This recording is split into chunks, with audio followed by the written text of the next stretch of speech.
Bem-vindo a uma jornada de autoconhecimento com Krishnamurti.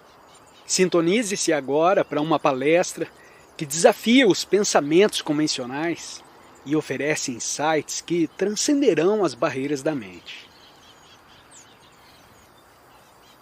Por que mecanismo transformamos a sociedade quando nos transformamos a nós mesmos? Eu disse que o problema do indivíduo é o problema do mundo, que o indivíduo, com seus conflitos interiores, suas lutas psicológicas, suas frustrações, suas ansiedades, seus desejos, seus motivos, projeta tudo isso no mundo, com isso se tornando o problema do mundo. Portanto, o mundo e o indivíduo não são duas entidades separadas. A coletividade e o indivíduo estão relacionados entre si. São inseparáveis. Quando consideramos o indivíduo, estamos considerando o mundo, a massa da humanidade, o todo. Não podem separar-se um do outro.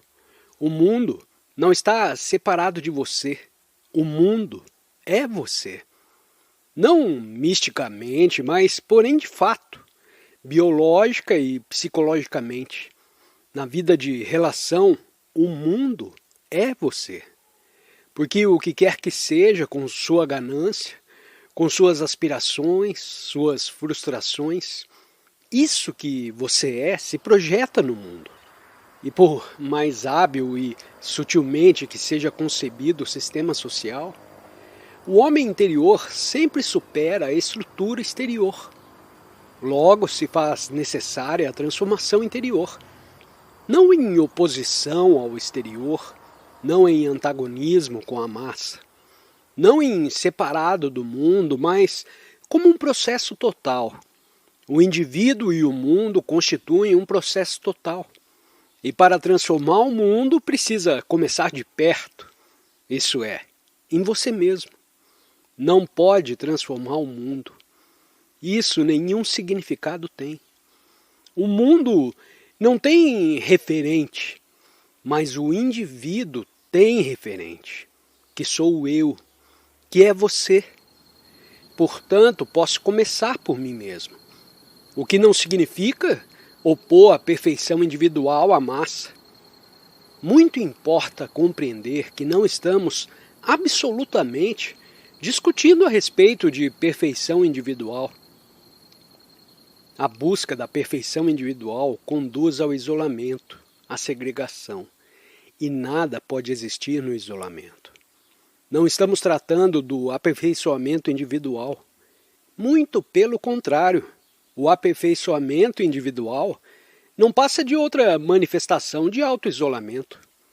Estamos discutindo, procurando compreender o processo individual, o qual não está separado do processo mundial. Para compreender o mundo, porém, preciso começar por alguma parte. E só posso começar com o que está perto de mim, eu mesmo. Assim, se está bem claro isso, já nos é possível perceber o mecanismo da transformação. Como, pela transformação de mim mesmo, posso transformar o mundo. Isso é, enquanto eu permanecer ávido, enquanto for nacionalista, aquisicionista, crie uma sociedade na qual prevalece a avidez, o impulso de aquisição e o nacionalismo, o que significa conflito e, por último, a guerra. É bem evidente que não pode existir mecanismo algum de transformação. Enquanto eu permanecer ávido de ganho, ambicioso de poder, porquanto as minhas ações acarretarão inevitavelmente uma situação de poder, poder político, religioso e social, o qual, mais cedo ou mais tarde, gera conflito. Sendo eu o processo total do mundo, sou responsável pela guerra. E se desejo ardentemente a paz, se me interessa a paz, preciso então deixar de ser ávido, deixar de ser aquisicionista, não ter nacionalidade, não pertencer à religião organizada e nem adotar ideologia alguma. Sou o processo total do mundo. Se me modifico, se me transformo, opero uma transformação radical na sociedade. Contudo, ser livre de ideologia, ser livre de crença, que separa o homem do homem, sendo um hinduísta e o outro muçulmano, ou um cristão e o outro budista, ser livre do instinto de aquisição, ser livre da inveja, é uma coisa dificílima. E se o homem deseja compreender todo o significado da existência, precisa compreender a si mesmo. Não como um indivíduo oposto à sociedade ou à massa, mas como um processo total. Quero dizer que tem de estar cônscio de cada pensamento, cada sentimento, cada ação, e com a compreensão do processo da avidez, que, como já expliquei, é não dar nome, não pensar a respeito da avidez. Ele põe fim à avidez. Um homem assim conhecerá o amor, libertado dos elementos geradores de antagonismo, a crença, o nacionalismo, a aquisição, e será um fator que cooperará para uma transformação mundial.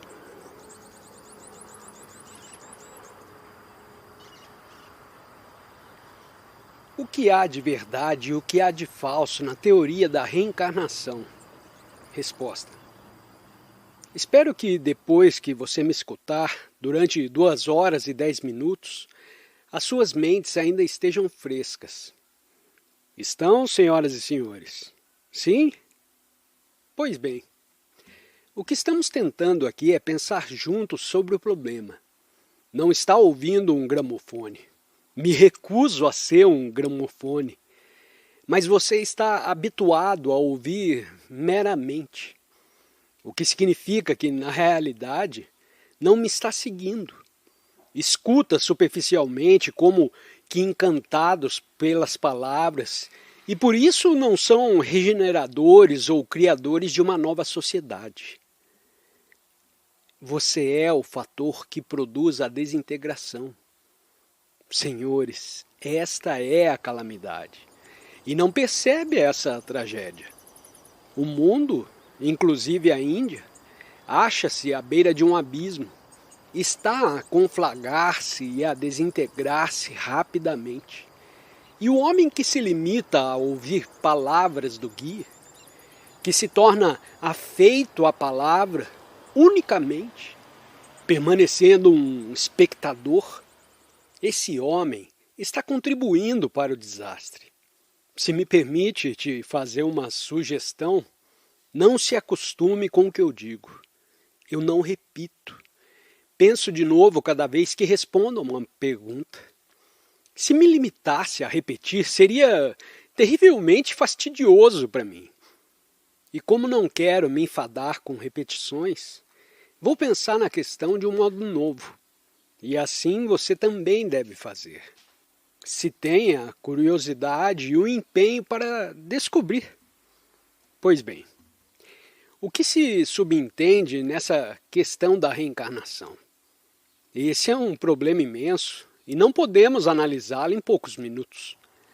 Assim, ao examinar essa questão, não vamos fazer isso com preconceito, o que não significa que devamos nos conservar com o que se chama espírito aberto. Não há espírito aberto. O que se requer é um espírito inquiridor. Temos de inquirir juntos essa questão. Pois bem, nessa inquirição, o que buscamos? Buscamos a verdade, não em conformidade com a sua crença ou a minha crença. Porque para achar a verdade em qualquer questão, não posso ter crença alguma. Quero achar a verdade. Por isso indago, procurando desnudar todos os aspectos da questão, sem me abrigar atrás de qualquer espécie de preconceito. Eu quero dizer, estou investigando honestamente. Minha mente está honestamente empenhada em descobrir. E não será desviada nem pelo Bhagavad Gita, nem pela Bíblia, nem pelo meu guru favorito. Quero saber. E para saber, devo ter intensa capacidade de investigação.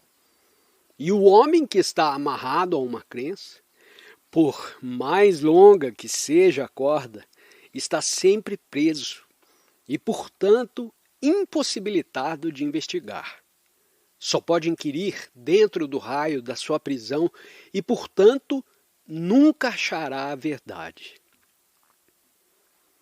Então, o que é essa coisa que está implicada na reencarnação? O que é que se reencarna? Sabe o que se entende por reencarnação? Voltar e tornar a voltar, com formas diferentes em diferentes períodos.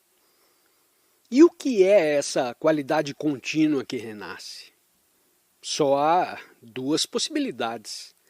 Ou essa coisa se chama alma, o eu, e é uma entidade espiritual, ou ela é apenas um feixe constituído de minhas lembranças, minhas características, minhas tendências, meus desejos não alcançados, minhas realizações. Estamos investigando o problema. Não estamos tomando um partido. Portanto, não estamos defendendo coisa alguma. Um homem na defensiva nunca saberá o que é a verdade. Encontrará aquilo que defende e aquilo que ele defende já não será a verdade. É a sua própria inclinação, a sua própria tendência, o seu próprio preconceito. Vamos então examinar agora isso que chamamos entidade espiritual. A entidade espiritual, é óbvio, não pode ser criada por mim. Ela não é produto da minha mente, do meu pensamento, da minha projeção. Tem de ser independente de mim. A entidade espiritual, se é espiritual, não pode ser criada por mim. Deve ser diferente do que sou. Se ela é diferente do que sou, deve estar fora do tempo, deve ser eterna, deve ser o real.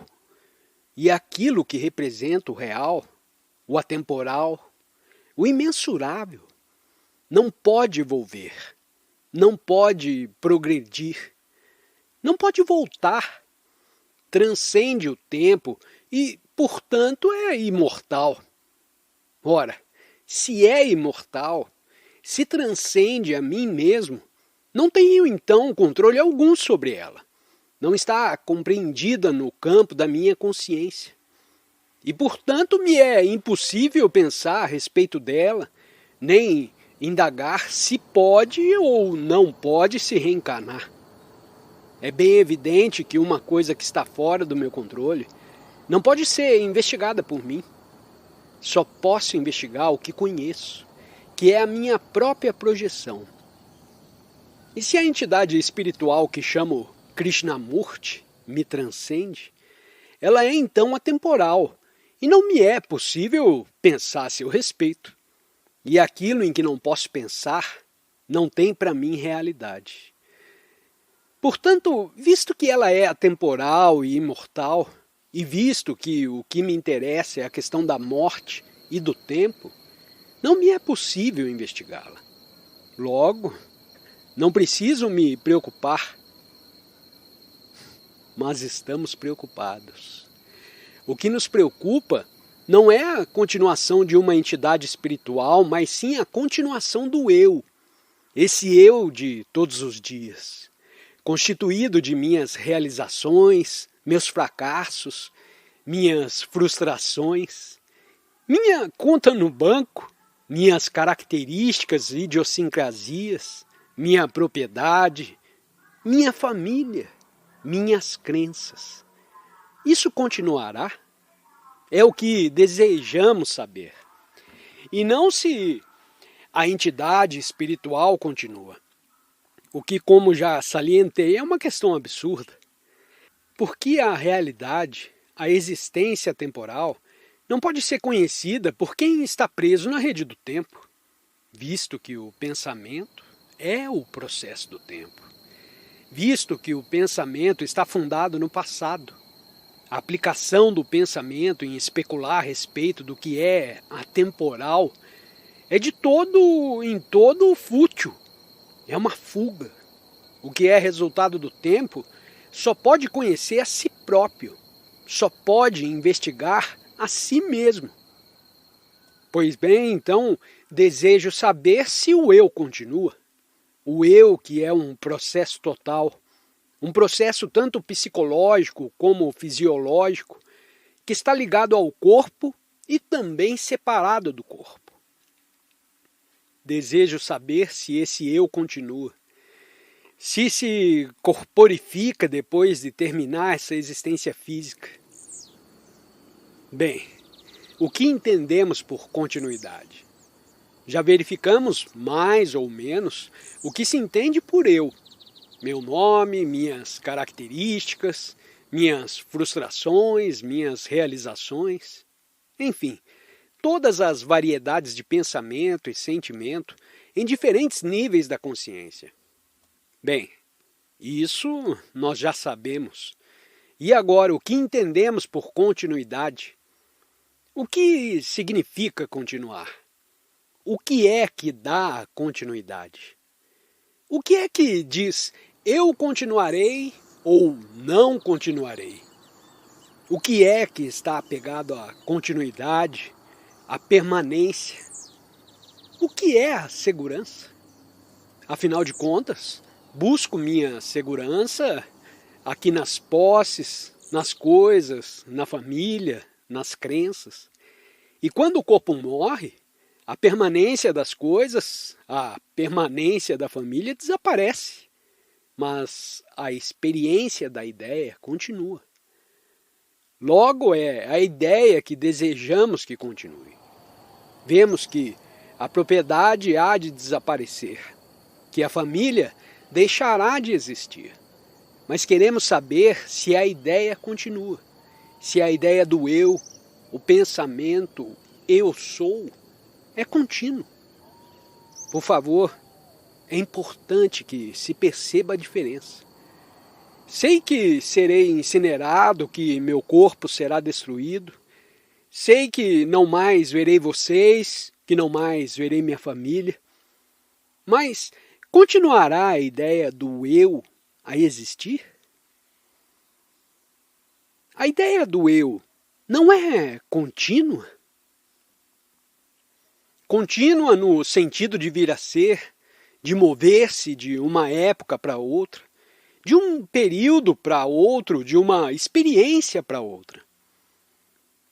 Esse é, portanto, o verdadeiro objeto de nossa investigação.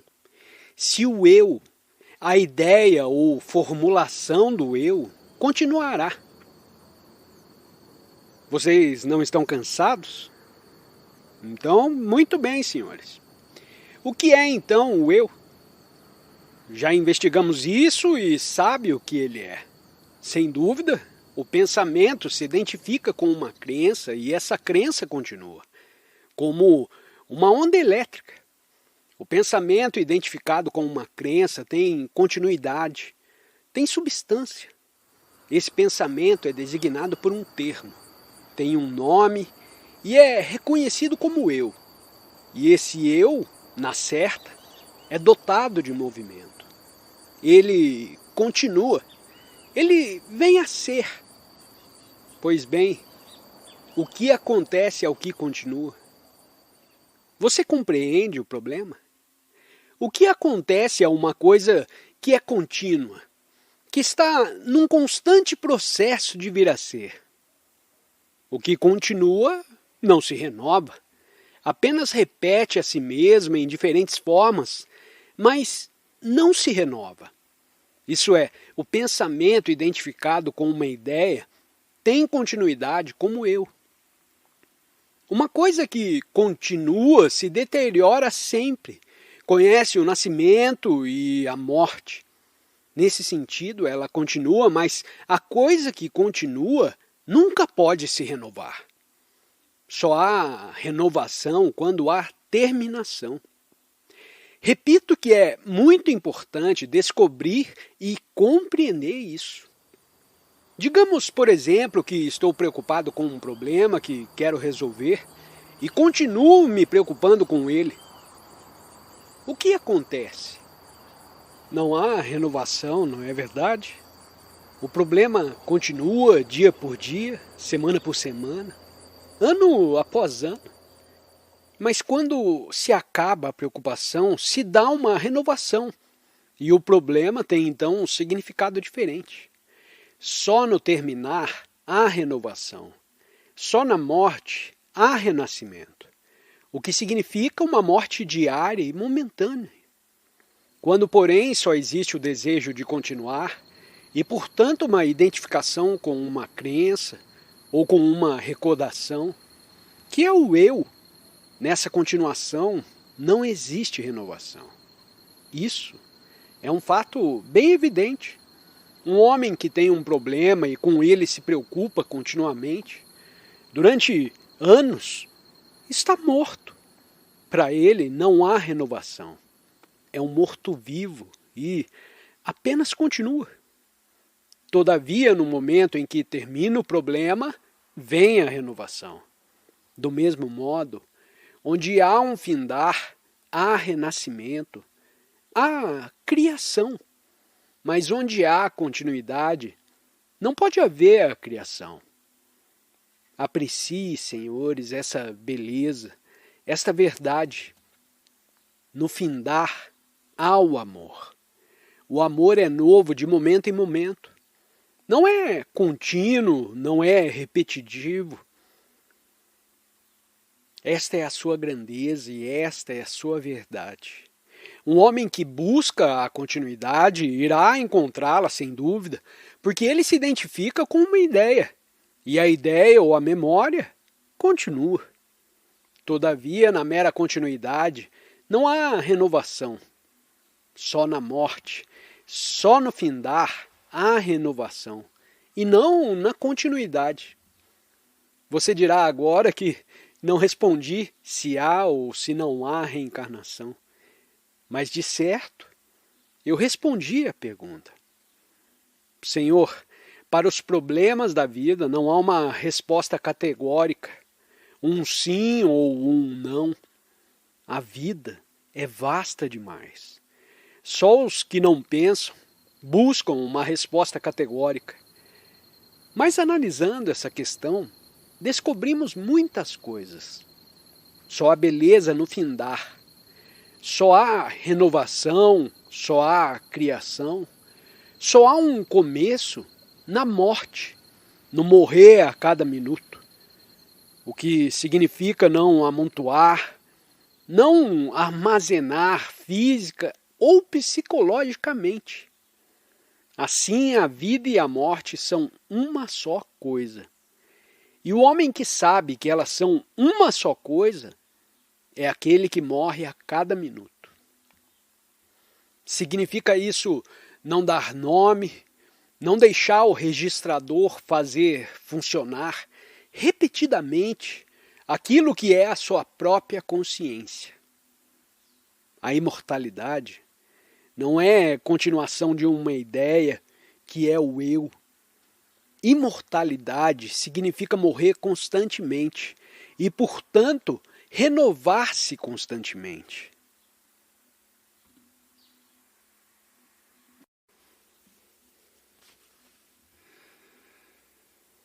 Muitas vezes já devemos ter perguntado a nós mesmos por que a vida, desde o berço até a morte, é um processo de luta constante. Por que razão a vida, a existência de cada dia, é uma luta tamanha, uma batalha constante contra nós mesmos, nosso próximo e nossas ideias. Por que essa batalha? Por que essa luta incessante? É ela necessária ou existe um caminho diferente? esse conflito, essa luta, esse labor, essa batalha com nós mesmos e com o nosso próximo, são necessários para a existência, para o viver. Vemos que a vida como a conhecemos é um interminável processo de vir a ser, de movimento do que é para o que não é, da cólera para a placidez, da violência para a paz, do ódio para o amor. Não há dúvida de que o vir a ser é um processo de repetição, no qual há sempre luta. Vemos que, não obstante o que fizermos na vida, a luta do vir a ser se repete continuamente. E vir a ser representa o cultivo da memória, não é? E o cultivo da memória se chama austeridade. A austeridade é um processo de enclausuramento no eu. Esse constante vir a ser, do escriturário a gerente, de ignóbil a nobre. E essa luta constante é uma forma de autoperpetuação. Bem conhecemos essa batalha por nos tornarmos alguma coisa. Quando estamos apegados, queremos nos desapegar. Quando somos pobres, queremos enriquecer. Quando somos pequenos, queremos ser grandes. Quando somos superficiais, queremos ser profundos, intensos e dignos. Há essa batalha constante do vir a ser. E no vir a ser, há evidentemente o cultivo da memória. Sem a memória, não há vir a ser. Estou colérico e quero me tornar não colérico. Quero alcançar o estado de não cólera, então eu luto. Essa luta é considerada justa. E assim sendo, a austeridade, esse processo de vir a ser, é sem dúvida um processo de enclausuramento no eu. No momento em que desejo me tornar alguma coisa, ou ser alguma coisa, dou importância a esse vir a ser. E surge daí a luta. A essa luta atribuímos um grande significado, dizendo que ela é justa, que ela é nobre. Assim, desde o nascimento até a morte, estamos envolvidos numa luta incessante. E aceitamos essa batalha do vir a ser como uma coisa de mérito, como algo nobre, como uma parte essencial da existência. Ora, será a vida, a existência, inevitavelmente um processo de luta, de dor, de tristezas? Será uma batalha constante? Por certo, deve haver algo errado nessa ação de vir a ser. Há de haver um caminho diferente, uma maneira diferente de existir. Penso que há. Mas essa maneira diferente só pode ser compreendida quando compreendemos perfeitamente o significado do vir a ser.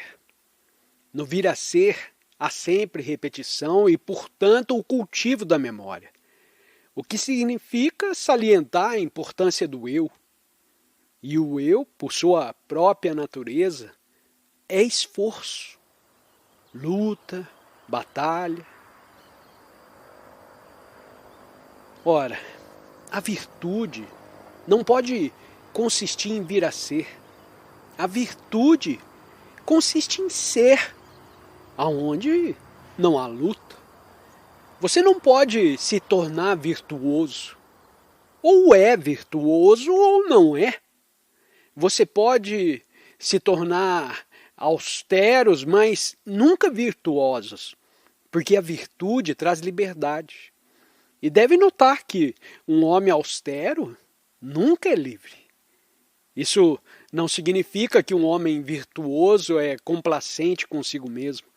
Mas a virtude, por sua própria natureza, traz a liberdade. Se você tenta ser virtuoso, o que acontece? você se torna apenas austero, ao passo que a virtude traz necessariamente a liberdade. Porque no momento em que compreendemos o processo, a luta do vir a ser e, portanto, a virtude. Vamos considerar, por exemplo, a compaixão. Você não pode se tornar compassivo, pode? Se você tentar fazer isso, o que acontece? Se lutar por se tornar compassivo, se você tentar se tornar generoso, bondoso, o que acontece? Quando tentamos nos tornar compassivos, acentuamos a importância do vir a ser, o que significa acentuar a importância do eu. E o eu não pode ser compassivo, não é? Ele pode vestir a capa da austeridade, mas nunca será virtuoso. A virtude não é a austeridade. O homem austero nunca pode ser um homem virtuoso.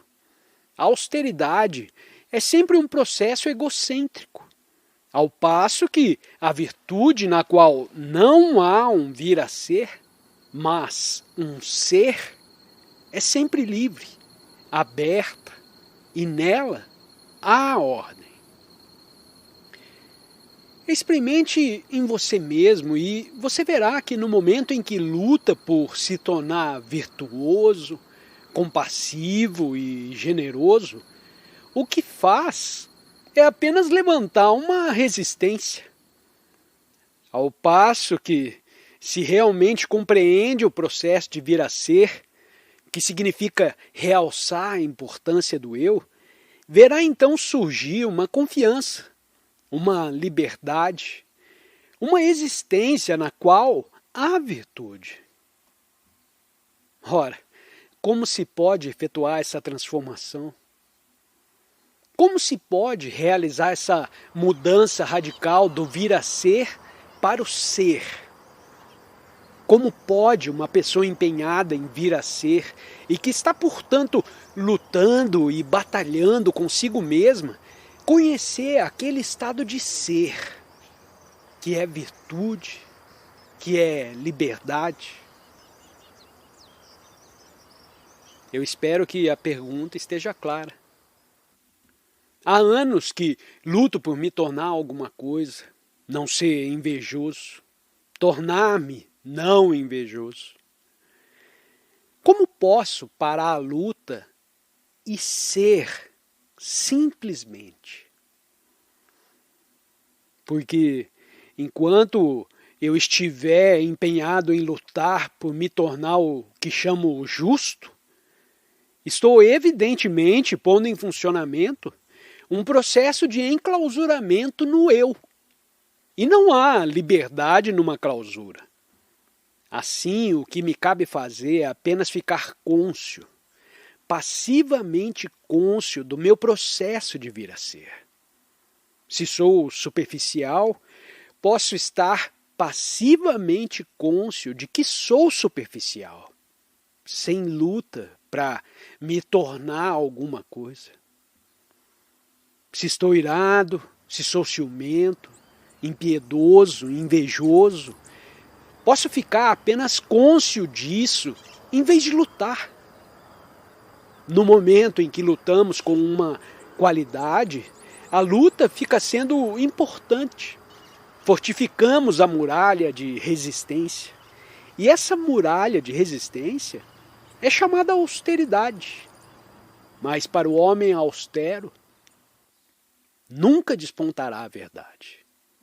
É só o homem livre que a verdade pode surgir. E para sermos livres, não podemos haver cultivo da memória, que é austeridade. Nos cumpre, pois, ficarmos cônscios dessa luta, dessa batalha constante. Simplesmente cônscios, sem combater, sem condenação.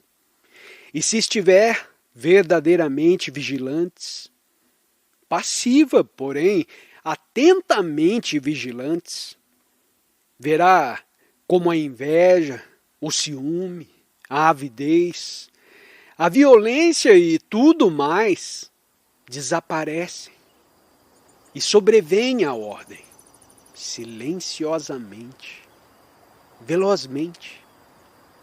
Ordem que não é austeridade. Ordem que não é clausura. Porque virtude é liberdade e não um processo de enclausuramento. Só na liberdade pode nascer a verdade.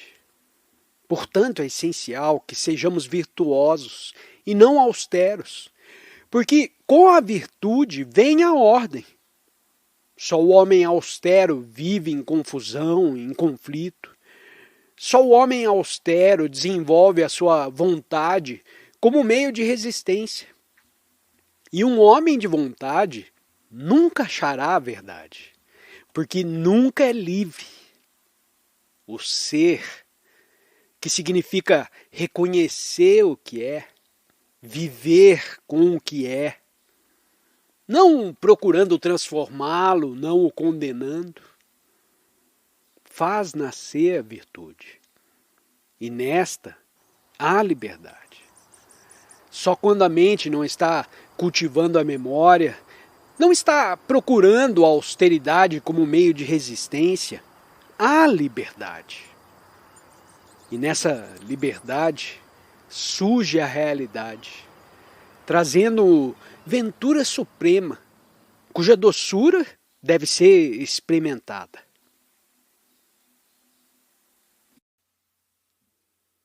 Agradecemos por sua presença nessa exploração da sabedoria com Krishnamurti.